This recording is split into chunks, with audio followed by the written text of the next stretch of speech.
مرحبا بكم. النقل في تونس من أحسن ما ثم في العالم. الكارة متاع 8 تجي 8 ونص، الكار تمشي لها بكري تجيك مؤخر، تمشي لها مؤخر تجيك بكري. المترو الباب ما يتسكرش من غير صيانة، وكيف عدم الانضباط في الوقت. الكار تهز 15، الماكس متاعها تهز 20، يطلعوا فيها 101 والواحد اللي سقف في الباب. وما ننساوش البركاجات وبرشا مشاكل أخرى في النقل في كامل تراب الجمهورية.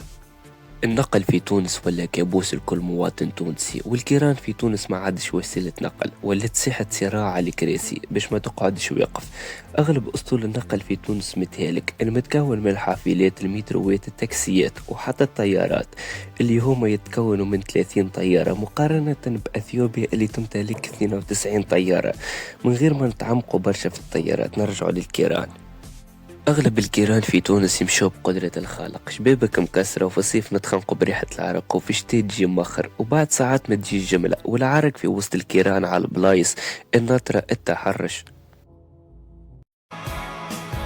No me quieres ver de ti, pero no hay atracción. No sé cuánto tardar en reír si a tu lado no estoy. Echarte de menos es un castigo. Te pienso hasta cuando creo que te olvido. Hay un hueco para ti cada vez que me subo en el furgón. في تونس مشاكل التاكسيات واللي حكاية عادية ويومية اللي قاعدة تعيش فيها أغلبية من المواطنين.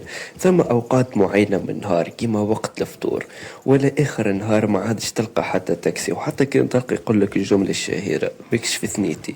وإحنا في بنزرت عنا جملة أخرى شهيرة، القنطرة معبية.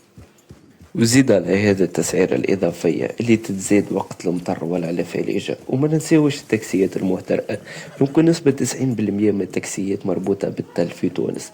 وثم مشاكل أخرى اللي تزيد تعقد وضع التاكسيات كما غالي أسعار المازوت والليسانس وقطع الغيار وبرشا حاجات أخرى.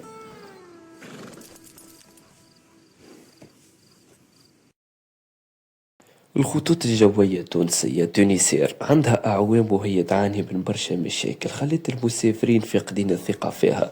أول مشكلة هي التأخير المتكرر الرحلات، ساعات الطيارة تعمل روتار بالساعات من غير حتى تفسير واضح. وثم زاد مشاكل الطيارات وكثرة الأعطال التقنية فيها، والخدمات داخل الطيارة ضعيفة مقارنة بشركات أخرى. الشركة يلزمها إصلاحات باش ترجع للسمعة اللي كانت عندها قبل. وبمناسبة العام الجديد نتمنى يتحسن النقل في تونس. ولهنا نكون وصلنا لنهاية فيديو اليوم، وما تنساوش اللايك والاشتراك، وإن شاء الله موعدنا في فيديو قادم.